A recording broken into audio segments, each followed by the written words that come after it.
Here's the paradox we're facing in 2025. We're building AI agents that can reason, act, and plan autonomously. Agents that should be able to achieve your business outcomes, optimize business operations, and also make real-time decisions.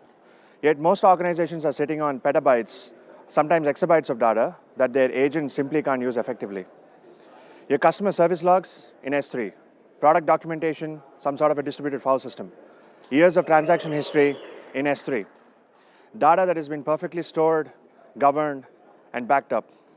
But there's a gap, a critical gap, in terms of where the data sits and how your agent needs to access it. Here's the irony. The data is already there. You've invested in terms of storing it, backing it up, and protecting it. But when the agent needs to recall a customer interaction from years ago, or find a pattern across millions of transaction history, or tap into institutional knowledge when it needs to make a decision, it hits a wall. Because agents don't just need data. They need memory, they need context. They need to be able to learn, collaborate, and adapt in real time. The breakthrough everyone's chasing isn't about building smarter models. We're already getting pretty good at that. The real breakthrough lies when your existing data becomes agent-ready. So turning passive storage into active memory, transforming archived information into accessible intelligence that your agents can actually work with. And that's exactly what we're here today. Because the most powerful agent is only as good as the data architecture behind it. So let's talk about putting your data to work, but not just for analytical or compliance, but for AI agents that are shaping up the next generation of applications in enterprises. I'm Venkata Sisla. I'm a senior worldwide specialist solutions architect here at AWS. So from today's agenda perspective, we'll cover these topics. So first of all, we'll start off with covering a few fundamentals in terms of what makes an agent truly agentic versus just another simple chatbot. Then we'll dive deep into what it takes to build context-aware agents. We'll also explore building scalable agents using managed versus self-managed approach. Then we'll dive deeper into how AWS storage becomes the external brain for your AI agents. Finally, we'll leave you with a few architectural examples and references and a few resources that you can take away after the session so you can learn and dive deeper. These numbers should grab your attention because we're looking at a massive transformation that's happening right now. Gartner predicts by 2028 that 1 in 3 enterprise applications will have agentic AI. That's nearly up from less than 1% from 2024. And we're also talking about a $120 million transformation that's happening right now. Sorry, $120 billion market by 2030, which tells you that this isn't just a hype, and enterprises are making serious investments. And I'm also seeing this firsthand from my customers, where they're transitioning from building simple Q&A chatbots to really complex multi-agents as part of their enterprises to solve complex problems. The question isn't whether this will happen, whether would you be ready when it happens? And some of the customers that I've worked with include Ericsson, Thomson Reuters, Expedia, so on, who are actually going really deep in terms of deploying agentic architectures as part of their enterprise applications. Agentic AI promises to enhance productivity and efficiency, taking on problems that were difficult to be solved by traditional software, simplifying integration, and also finding answers in data that were previously invisible. Agentic AI systems autonomously decide how to accomplish a task, taking on prompts in the form of a natural language, and adapting their plan as they're learning more new information. But there is still a human in the mix. So human essentially sets the goal in the form of natural language and exercises supervisory control. So what makes it truly special is their ability to sort of learn and improve over time. So every interaction, every new, piece of information that you give it to the agent, it essentially stores it in memory and then adapts for its future conversation. This diagram illustrates what transforms a simple LLM into an autonomous agent, which is capable of solving complex problems. The key difference here is autonomy, because these systems don't just respond to prompts, but they're actively working towards accomplishing towards a specific objective or goal set by the human. So going with the components, the first we have is LLM. LLM's more capable or responsible for reasoning capabilities. So it'll give you the understanding of the intent as well as making decisions about next steps. Second, you have tools. Tools give ability the agent to interact with the internal and external environment, whether that's extracting data, executing certain functions, or also interacting with systems. Third, memory. Memory ensures continuity. Agent doesn't need to start from scratch all the time. It essentially builds or resumes from where it left off. Third is context awareness. Essentially allows the agent to understand its environment so that it can adapt its behavior based on who it's interacting with. Finally, prompt engineering. Prompt engineering defines agent's role, capabilities, and constraints that it needs to operate with. What makes this powerful is the shift in how we interact with AI, because instead of step-by-step instructions that we were used to over the last couple of years ago, you're now providing the overall goal in the form of natural language, and the agent then autonomously plans the required steps to achieve that goal and continues to deliver so. This is the million-dollar question that every organization's grappling with right now. Most context-aware agents don't just need a good LLM. That's just table stakes. You need persistent memory, real-time data access, and the ability to learn and adapt over time. Most importantly, you need all of this with enterprise-grade scale, security, and governance. Let's dive into what this actually looks like in practice. Agent memory is a computational exocortex for AI agents, which means it's a system that combines LLM's built-in memory with persistent storage so that it's able to remember, retrieve, and adapt over time with past experiences and the new information that it's trying to learn. Just like human memory, it helps agents to build knowledge over time, maintain context across conversations, also learn behavior adaptations based on interactions, transforming from one-off responders to reliable and truly intelligent systems. Our customer conversations show that one-off interactions are really good at capturing the initial or the first-off impression, but the real value comes from the agents having ability to remember the context, learn from history, and also adapt the overall experience.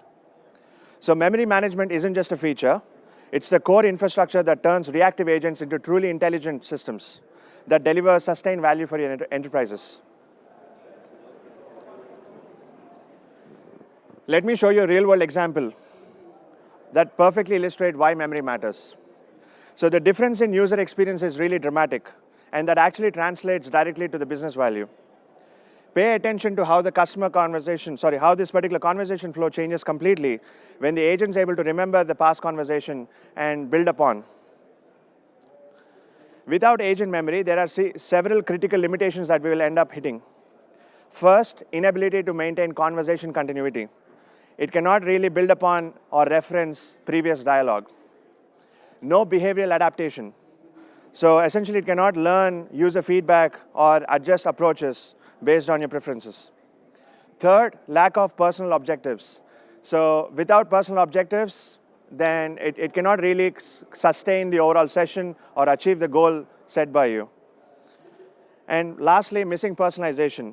So it cannot really develop user-specific preferences, and I've got some examples in the future slides that will demonstrate why your personalization is a very important trait for AI agents. There's a research that was done by Microsoft and Salesforce, and the study is called LLMs Get Lost in Multi-Turn Conversations. So the study found that most of the LLMs experience significant performance drop in extended conversations, primarily because those LLMs make premature assumptions very early on, and they essentially fail to recover when they proved wrong on those assumptions.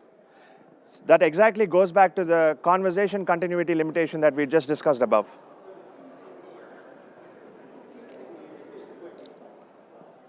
Here's another frustrating example of agents without memory. Every conversation starts from scratch. Notice how the agent asks for the iPhone model twice within just 2 days apart.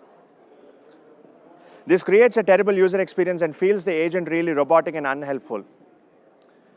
I love this quote, which says, AI agent without memory is like a goldfish. Everything's new every 3 seconds. When we implement proper memory, we unlock three key capabilities that transform the user experience. First, contextual intelligence, meaning the agent not just understands what you're asking, but why you're asking it. Second, user preferences. It truly personalizes interactions. The agent's able to remember or adapt based on how you work and communicate. Third is knowledge retention. So with the continued interactions, agent builds its own knowledge base about the world, the facts, the things, the participants, and it gets essentially smarter with every interaction. So these aren't nice to have features, they're really essential for enterprise level adoption. So now let's dive a little deeper into agentic memory. Understanding these core concepts will help you design AI systems to work at scale. And think of it also, you're building neural pathways for your AI. Because if you get this right, everything else from an AI agentic deployment becomes much easier. Agentic memory is really critical, especially when you're building personalized AI systems, because it enables adaptive learning through each interaction, allows agents to understand individual preferences, communication styles, and also behavioral patterns. Without access to persistent memory, even the most sophisticated agents or chatbots cannot really provide the personalized user experience that we are demanding from this day and age of AI applications. This is probably a personal reflection of me looking at the last couple of years. GPT models have provided broad general knowledge to begin with. So we quickly introduced RAG to ground those GPT models to our proprietary data. But what we quickly realized was, as RAG architecture scaled, we encountered that there is a limitation with finite context windows, which limited us with the conversation continuity problem that we tried to uncover previously, as well as personalization in the overall experience of how we interact with AI. So agent memory essentially extends the RAG capabilities by providing persistent memory across sessions, enabling agents to build context over multiple interactions, and delivering really relevant and personalized experience to users. So the RAG concept doesn't go away. It is essentially getting extended into the concept of agent memory, where it's trying to give us multiple benefits. Data retrieval becomes the fundamental to agents' memory architecture.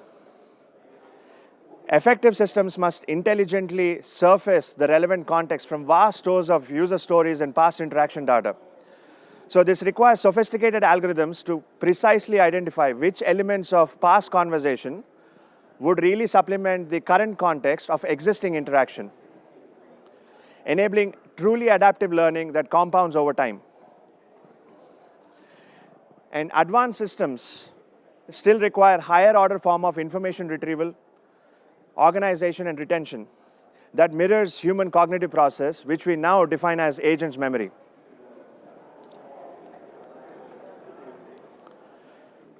So there are two fundamental types of memory that every agent needs. Short-term memory, it's like a RAM in a computer, which is mostly temporary and session-based. Long-term memory is like a hard drive, which is more persistent and supplements evolutionary learning.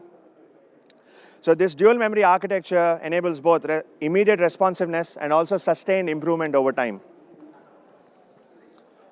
Long-term memory is also crucial for enabling AI self-evolution, where agents automatically learn, adapt, and refine their reasoning based on accumulated examples and interactions of data.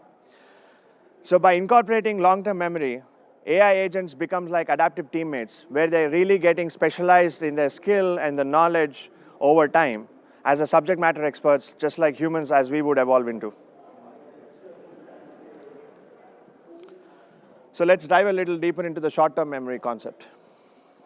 So short-term memory is all about maintaining the conversational flow and immediate context. So in this particular example, see how the agent is able to remember the iPhone model from the earlier conversation and provide really specific help to the user. So this requires storing and retrieving conversation history in real time. The agent needs to quickly access recent messages and understand the current context and maintain that state across multiple interactions. From a storage perspective, this means that we require really fast and low latency access to the data. Think of this as agents' working memory. It needs immediately accessible, but also doesn't necessarily need to persist forever. Short-term memory units last anywhere from seconds to days, depending upon the application needs. So there are two terminologies when we mention short-term memory. There is working memory and there is short-term memory. Often the terms short-term memory and working memory are interchangeably used, but there is a clear distinction. Working memory is a special type of short-term memory that is used specifically for actively processing information for that specific task. Short-term memory is a broader temporary storage for the overall session. So not all working memory is short-term memory, but all short-term memory is working memory. So working memory is the doing part. On the other hand, short-term memory is the holding part for that session.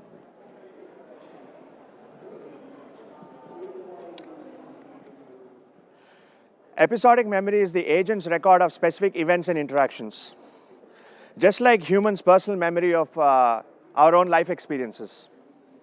It stores conversation history, summaries of important events, and individual occurrences with specifically attached metadata such as timestamps and participants. Conversation memory is a specific type of episodic memory that is essentially focused on chat history or user preferences that you see here. It keeps a complete record of conversations, who said what and when, and also helping agents staying consistent throughout interactions. And it is also able to refer back to the earlier parts of the conversation and really provide the contextualized responses as part of the interaction. So the system continuously updates its memory blocks as the conversation progresses. So in short, episodic memory is the what happened storage, and the conversational memory is the what we talked about storage.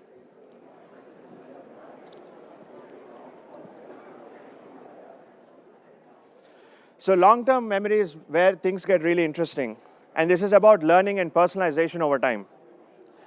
Notice how the agent is able to remember the specific preferences from a few days ago. It is able to remember the brand, the employee discount, and also the color of the headphones. So this isn't just storing data, it's about extracting and organizing those insights that can be applied to the future interactions. So essentially, agent builds up a profile of user preferences that gets richer and more accurate over time with every interaction. So from a technical standpoint, this requires a very sophisticated storage and retrieval system that can quickly find relevant preferences based upon the given context. So this is where the vector databases and semantic search becomes really crucial for the overall agentic performance. Next, we have semantic memory. So semantic memory is an agent's organized knowledge base.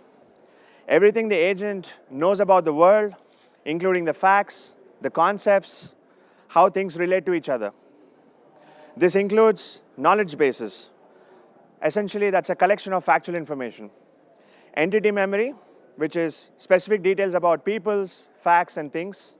Third is persona memory, which is role-based knowledge that essentially guides the agent in terms of how it should behave with every interaction.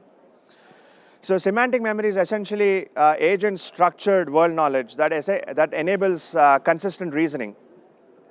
So the most common real-world example is RAG. So we've used RAG over the last couple of years, which is able to take the factual documents or the proprietary data that we supplied and able to provide contextualized responses only from the given factual information. So in simple terms, semantic memory is agent's encyclopedia of facts and concepts that it can further reference back for any, to be able to answer any questions or future interactions, also make decisions and separate memories from, each other memories. So it is able to, through this mechanism, the agent is able to sort of separate out the memories for every user profile. Sorry.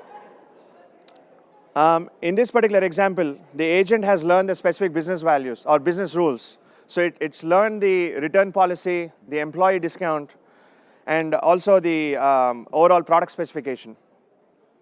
So the type of This type of memory is really particularly powerful in the context of enterprises, because especially when you have company policies, factual documentation, or various product catalogs, when you have different dimensions of information, when you want agent to find semantic meaning or context across different dimensions, semantic memory is where it comes into play.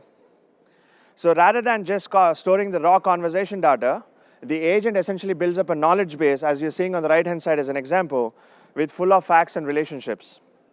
So this is where the integration between your agent's memory and your existing data sources with your organization becomes really crucial.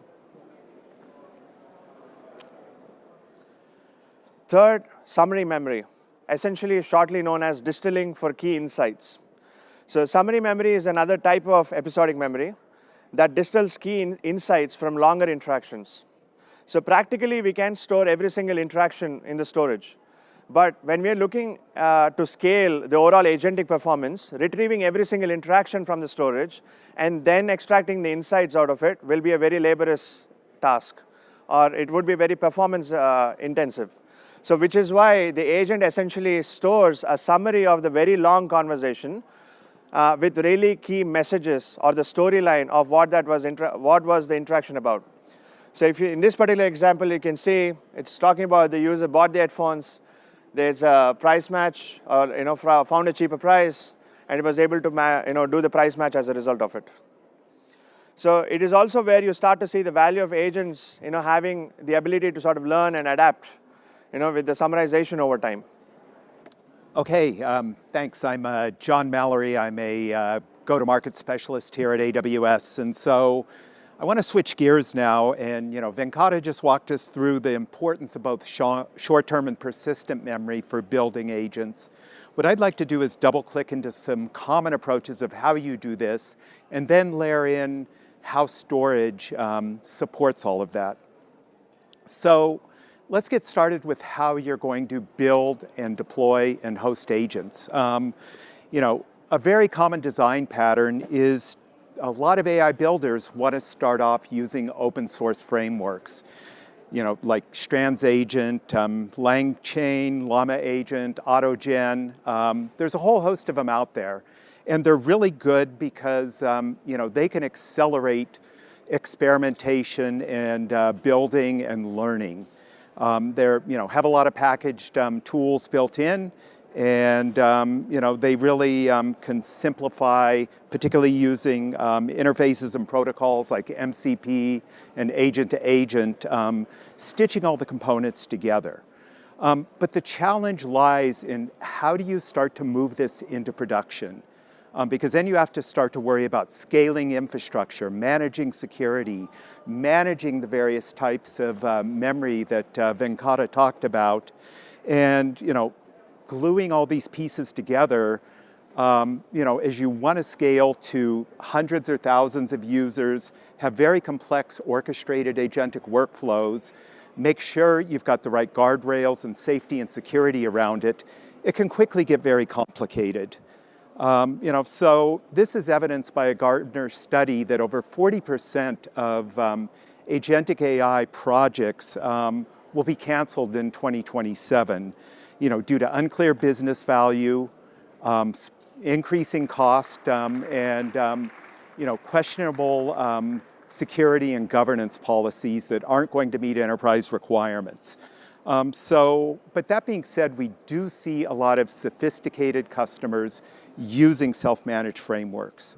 There are a couple of other approaches. Down on the left, if you're just starting out your journey, you want to leverage the power of agents. We have Amazon Q in our Quick Suite, which has agents packaged in for common enterprise workloads. So you can really leverage the power of agentic AI without needing to build anything. Next up is the fully managed approach using Amazon Bedrock agents, which really starts to stitch all these pieces together, handle key parts of the infrastructure like hosting the LLMs, building knowledge bases in RAG, and orchestrating multi-step agent workflows. So that gives you a lot of flexibility and can help you get started quickly. But the key thing is you don't really have to choose between a do-it-yourself approach using these open source frameworks and some of the features and capabilities of Bedrock. What we released back in July and went GA in October was Bedrock Agent Core, which removes a lot of the undifferentiated heavy lifting of building agents, where you can kind of take a mix and match approach. You can use your open source frameworks and choose the framework of your choice, have your choice of models both inside and outside of Bedrock, but then have these agent core components that really start to make it a managed experience. So if you take like runtime, that handles compute, where you don't have to worry about provisioning, scaling, compute up and down, it does that. Agent core memory reduces a lot of the work you have to do to build both the short-term and the long-term memory that Venkata talked about. It automates a lot of that. And then, identity helps with all the security and permissions. And Gateway can help orchestrate between all the tools you're going to use. So really, this is a great way to get started. But even if you take this approach and you use agent core memory, you still need to think about storage when it comes to building agents. So before we dive into the various components, let's talk about a few of the challenges you need to be mindful of as you start this journey, or even as you evolve in this journey. The first is you've got to make all of your data accessible, discoverable, and actionable. Agents that create business value are going to need to access all forms of your data that you have in your organization or your company or your enterprise. And this is everything from structured data that may live in data warehouses, databases, transactional data that drives all of your business transactions and billing and key use cases that are going to power the business daily, all the way to, depending on what industry you're in, unstructured data of all forms. Things like images, video, call record logs. If you're in specific industries like healthcare, medical records, pathology reports, images. Agents really need to be able to understand and choose from all of these data sets. The second key challenge is really privacy and security and governance. Because ultimately, you want the agents to access as much data as they need to be effective and to add value, but you need to put guardrails on that, because God forbid you build an agent that exposes sensitive, let's say, patient data to the world. That can't happen. So you've got to have proper governance and guardrails. And then, as Venkata discussed, agents are going to act, if they're built and really adding value, autonomously without human intervention, and achieve complex goals. So you really need to monitor this, both to make sure you don't have any data leakage or governance breaches, but also to collect data on how to improve accuracy and iterate as your agents learn and evolve. So you need to think about governance. And finally, semantic search and storage is key, both for grounding agents with data via RAG, as well as the long-term memory. And this isn't just theoretical. I had a customer meeting this morning with a large enterprise software customer they've built some agents, they've seen some business value, and so they really want to scale it, but now they're thinking about, how do we build the data foundation to do this? Essentially, they want an agentic layer that they can bring the agents to the data, because if you start to bring data to the agents, now you're back with data sprawl and trying to maintain data fidelity across multiple copies. So it really kind of brought all these challenges to life, and they've got multiple data warehouses, Snowflake, Databricks, Redshift, Athena, all these different pieces, and so they're trying to figure out how to stitch this all together into a common data foundation before they can even start their journey. So let's switch gears now and talk about some of our storage services and how it can help with all this. This is a map I like to use to start to layer in how storage interacts with agents and the memory requirements. And really, no matter if you're going to use Bedrock Agent Core or memory, Bedrock Agent Core memory, which manages the short-term and long-term memory, you've still got to think about that data foundation, back to this, enterprise software provider challenge. So you want to start with a data lake, ideally built on S3 if you're building in Amazon, and then using services like S3 tables. That's really going to aggregate your data, allow you to provide common security and governance, and then make the data cataloged and discoverable and usable by the agents. So that is why we use S3, because of the durability, scalability, both the AWS first-party services that integrate with it, but then all these third-party providers as well that use it as a common data hub. Building on that, as Venkata discussed, short-term memory is really the temporary storage or working memory for information that the agents are processing. So it's going to be stored typically in raw data formats. And if you have multiple agents coordinating with each other, they're going to need exchange information with each other. So they're going to need to have a shared storage layer. Like if you think of, a research agent workflow, you're probably going to have an agent that's, discovering data, maybe searching through academic papers, another one that's verifying citations and rights to use that data, and then another one that's summarizing, and this is all going to be iterative, so they have to communicate. So given this, we typically recommend starting with our FSX family of file services. There's a whole family to choose from. They're low latency, scalable. You have a lot of options to save cost and make it easy to manage for scratch space and for this shared memory access. S3 does play a part here because ultimately you're going to want to snapshot that state so that if things crash, you can quickly recover. But then you're also going to want to start to stage and consolidate all that short-term memory and run it through a processing pipeline to start to create the longer-term memory, the semantic memory that Venkata talked about. And so, really you can use S3 for that.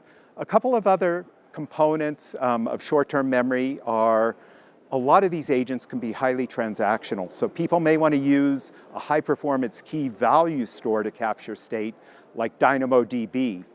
And then another layer you want to build at that level is a semantic cache layer oftentimes, which might be something like Elasticache, which recently introduced vector search. Because if you put caching in front of your LLM and your RAG and your prompting, even though those storage layers can be expensive on a dollar basis, if you reduce the interaction back and forth with the LLM and cache responses, you're quickly driving down cost and making it a much more cost-effective architecture.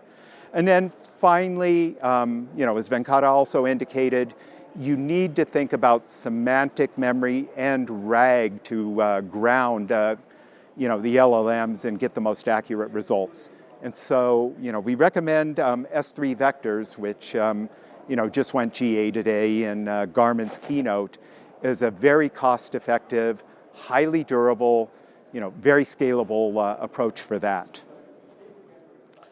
So what do you want to consider when you're building that data lake foundation? I talked about this enterprise customer who has all these different platforms that they're trying to integrate, with their own formats, their own catalogs, their own security and governance.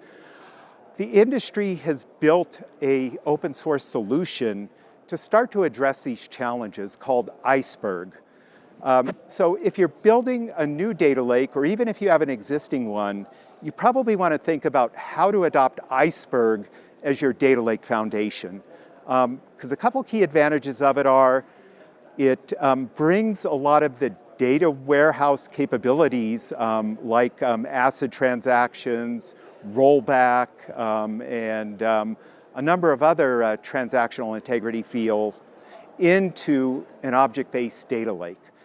Secondly, it has Iceberg REST catalog endpoints, which start to make it easy to integrate different catalogs, data catalogs, that different provider solutions have together with each other. So now you can start to get better interoperability between multiple data engines, both AWS native ones, as well as a lot of third-party and even open source ones. So, definitely consider building Iceberg as your data foundation. And to help with that, we launched S3 Tables, which is a native Iceberg managed table within S3.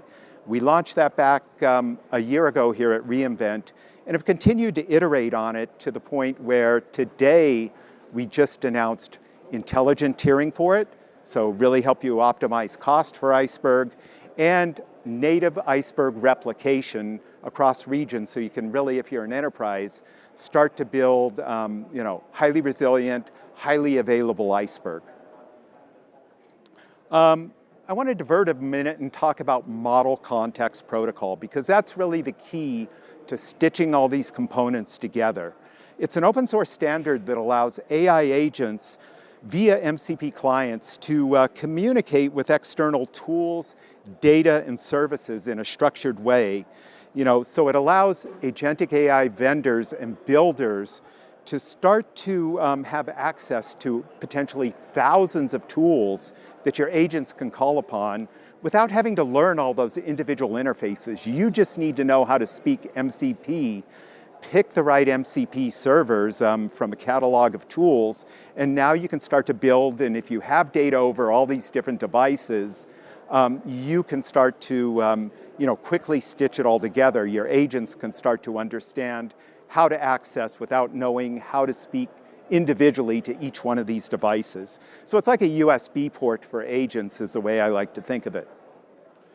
And we've started to adopt that in the storage family as well. We released an MCP server for S3 Tables so that now agents that want to use tabular data stored in Iceberg format can speak to and understand and access data in S3 Tables. One tip I would recommend when you're thinking about MCP, particularly if you're just starting out, is you should really consider only using it with a read-only capability and scoping down to the least needed access privileges via IAM.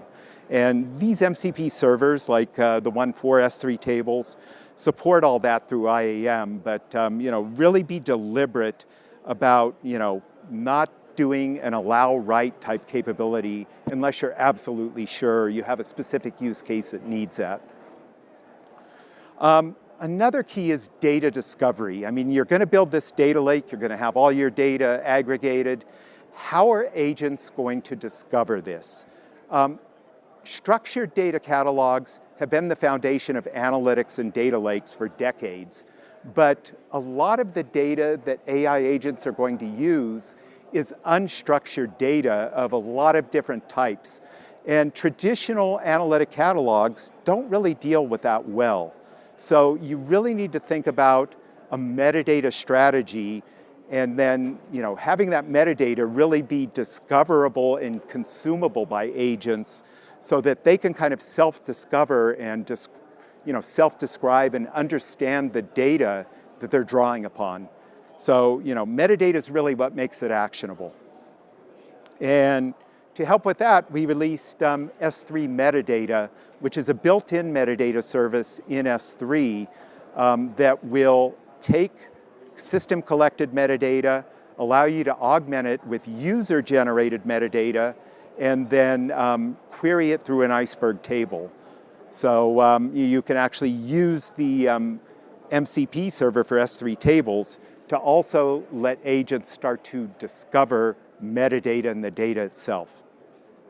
And so the way it works essentially is you turn it on in S3, and S3 will populate a metadata table, both with inventory of all the objects, but also with lineage and essentially mutations of the object, so you can also start to use it for governance. And so when you combine all these pieces together, with S3 tables, MCP, AI agents can now really have true data discovery, particularly if they have MCP servers that also speak to things like Iceberg catalogs. Another key thing we just introduced in the keynote today for NetApp was S3 access points for FSx, because one of the challenges is it's well and good to say build a data lake, but a lot of people's data still lives on premises in traditional file systems. So what do you do about that? Because there are a lot of legacy applications out there that don't know how to speak to object storage. They were built to speak to traditional file systems. I mean, IDC indicated a study they did, that while things are moving to the cloud, 48% of data still lives on premises and 29% in the cloud by the end of 2028. So it is a gradual transition, and really you need to start to bring all this data together in a coherent way.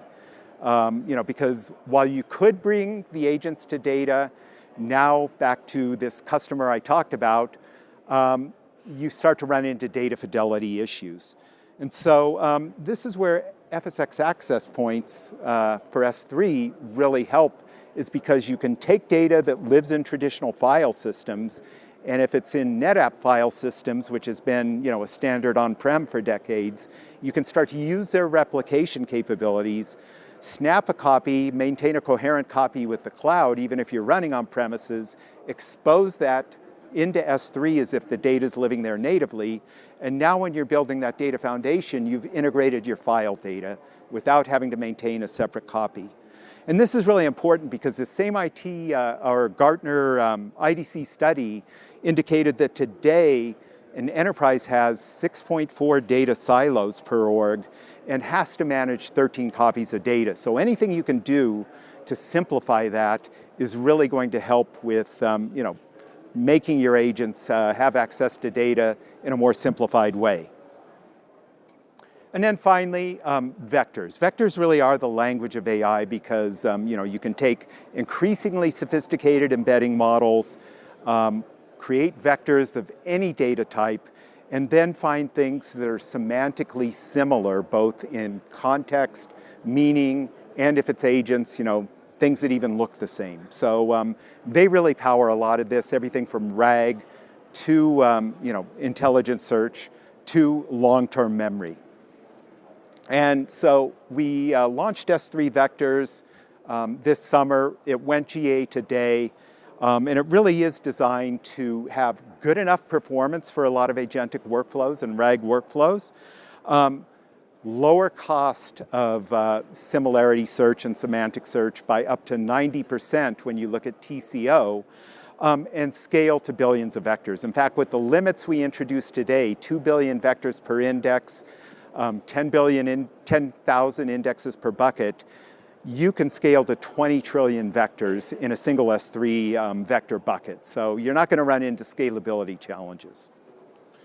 And so starting to stitch all these pieces together, you can start to do things like agentic search, where agents can start to use conversational information and choose strategies. So Venkata talked about a shopping assistant and mapping that to short and long-term memory. You can really start, that shopping assistant can start to pull in, image data, and user preference data, and make intelligent recommendations to buyers, and even start to create images, using a multimodal model, so that they can start to visualize what that dress that they found this one dress, they want another one like it, might look like on them. So, super powerful. And then just to ground it in a real-world customer example, BMW Group has a 20 petabyte data lake. They call it their cloud data hub of all of their data about their vehicles, their manufacturing processes, their warranty information, and really they wanted to make it simple for all of their users to access all these different data types without being data experts. And so they built an agent-powered search capability for this, which really can provide 3 modes of search, including direct structured search, hybrid search across structured and semantic data, and peer similarity search based on the context of the natural language query the user's trying to do. So it really does democratize access to data for all of their users. So with that, I'm going to turn it back to Venkata. Thank you, John. So this is probably my favorite slide of the overall content. So we're going to talk about when does data actually become memory. So we saw the first part, we understood the memory constructs, right? And then John covered what are the building blocks that facilitate the overall memory building process. So now we're bringing both together. So essentially when data becomes memory. So I guess in AI agent development, data and memory are interchangeably used. But that's fair because memory is actually data. But there is a clear distinction between both the terms. Data actually becomes memory when it transforms a passive information into active component that informs agents' behavior and reasoning. So it's a 5-stage transformation process. So to understand the overall transformation in an easier way, let's understand there's a use case. Let's pick a use case, which is a customer chatbot on an e-commerce website, so that we'll pick the overall flow and then build the overall transformation pipeline. So let's say you got your source data stream. So on the e-commerce website, you got different channels of you're getting the order information, you're getting the like supply chain, merchandise, right? Whole sorts of information coming through the sources. So the first step is to aggregate them. So you consolidate them into one single structure, right? So you bring them all together, typically in a data lake, and you aggregate them at the first stage. The second step is encoding or structuring. So we then take the structured and unstructured data that we've aggregated and then create vector embeddings out of them with enhanced metadata. So not just creating vector embeddings would be helpful, but adding more extensive metadata to it takes a long way. So the second step of structuring is creating vector embeddings using your preferred model or the models available out of Bedrock. So the third step is storage, so which is where the persistent encoded data, like the data that the embeddings that we've created as part of the stage 2, we create them in stage 3. So this is where S3 Vector shines as a long-term persistent memory store because it has the scalability attributes from a latency perspective, storage, and the performance. So S3 Vectors becomes the preferred long-term memory store for AI agents. Fourth is organization. So essentially, we structure the data through modeling, indexing, and relationships. So conversations are organized chronologically. Product information is organized hierarchically. And order data is spread across multiple conversations. So it's mostly structured across either time-based, topic-based from this particular use case perspective.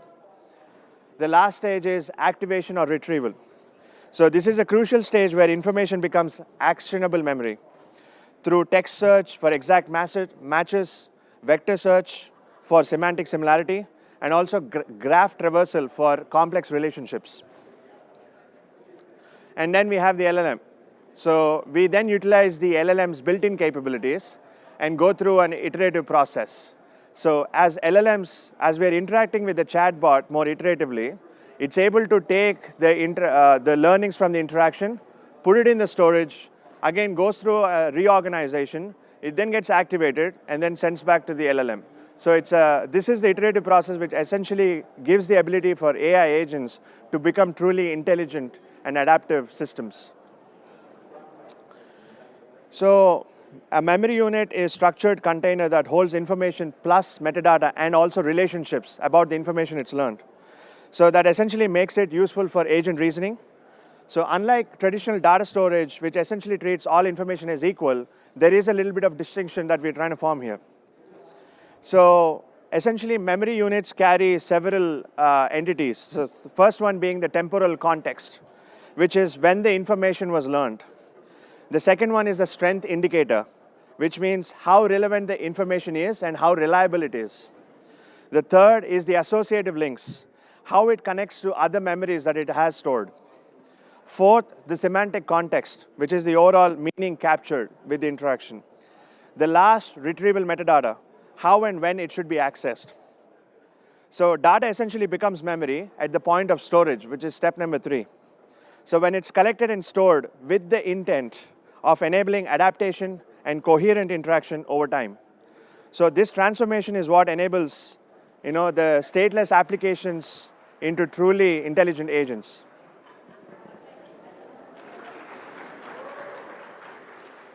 So here's a comprehensive architecture of deploying agents using Amazon EKS. So this is more of a self-managed approach, I would call. So this essentially highlights all the components working together. So you have authentication, model serving, memory management, and monitoring. So notice how S3 vectors is integrated within the memory construct. So you have the ElastiCache and DynamoDB as the short-term memory offerings. And then you've got S3 as the working memory or the scratchpad, as John covered. And then we have S3 vectors covering the long-term memory. So this architecture also includes proper security with cognito authentication and monitoring built in using Amazon CloudWatch. So this is a production-ready pattern that can scale to support multiple agents and high user volumes.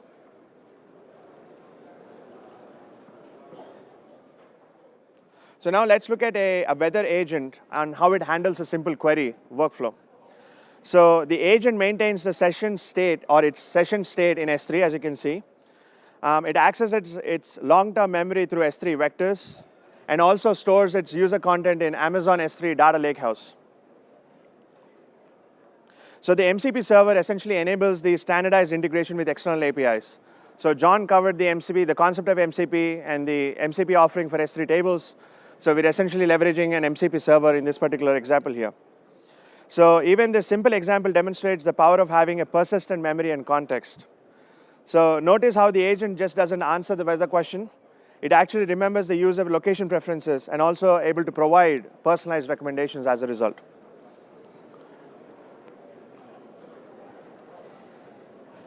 The cognito now. Okay, so I know you've all got places to be, so to wrap this up, I won't belabor this slide other than to say, Rocket Companies is a home financing organization that helps people, through the whole process of home ownership. There's a good blog out there, if you search Rocket Companies, AWS, and agents, that'll go into a lot more depth of how they did this, their architecture. But they used Amazon Bedrock agents to build an agent-powered engagement platform for their customers that really helped their customers resolve their queries and their asks much more quickly and gave much improved guidance, which really helped with their customer satisfaction. So look up the Rocket Mortgages blog if you want to learn more. So closing out with a couple of key learnings to hopefully tie all this together. The first is, no matter where you're going to go in your agentic journey, make your data actionable by building a modern data foundation, ideally Iceberg-based, on Amazon S3. And then use cataloging and metadata, particularly in combination with MCP servers and tools, so that agents can discover data and use it and learn and evolve from it. Second is scale cost effectively, because your data is going to grow if you're successful. And so use Amazon S3 as your data foundation if it works, and use S3 vectors as your semantic data foundation if that meets your needs. Secondly, you want to iterate rapidly. So this means you're going to implement observability and look at things like your accuracy you're retrieving, how your agents are interacting with each other, and how they're evolving over time. So you need to have a good observability story in place. And then second is, make your agents quickly move from POC to production and drive business value, so you're not one of those 40% companies that's going to fail in your AI project, which means consider using Agent Core, even if you want to take an open source framework, just to reduce the undifferentiated heavy lifting you have to do on the security, the infrastructure, the storage side. So to wrap up with a few actions and resources, we've got a couple of blogs here. There's the second one is the rocket story that I mentioned. And then the third one, per that EKS design pattern, is how to build a self-managed RAG using EKS and Amazon S3 vectors that Venkata wrote. So thank you so much for your time. We're happy to take questions.